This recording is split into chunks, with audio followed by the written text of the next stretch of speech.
দিল্লির India gate এখন হাওড়ার অঙ্কুরহাটিতে। পবিত্র ঈদ উপলক্ষে সেজে উঠেছে গোটা বিশ্ব।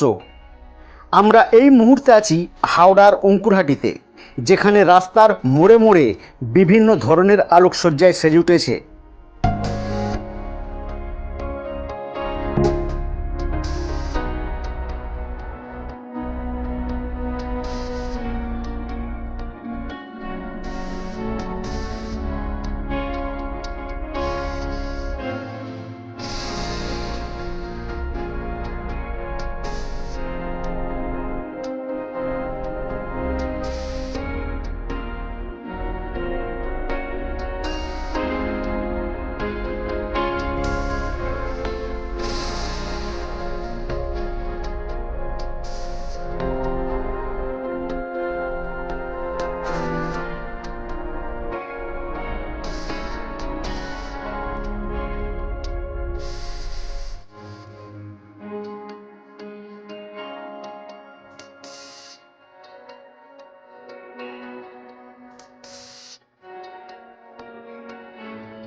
আর তারই পাশাপাশি অঙ্কুরহাটি ওয়েবেল অফিসের ঠিক বিপরীতে তৈরি হয়েছে কাপড় এবং থার্মোকলের তৈরি ইন্ডিয়া গেট।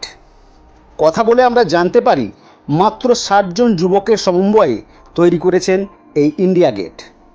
গত বছর তাদের ভাবনা ছিল তাজমহল, যেটা দেখার জন্য মানুষের ভিড় উপচে পড়েছিল, এবং এই বছর একই দৃশ্য ধরা পড়ল অঙ্কুরহাটির ইন্ডিয়া গেট দেখার জন্য। Bureau report, ALT news.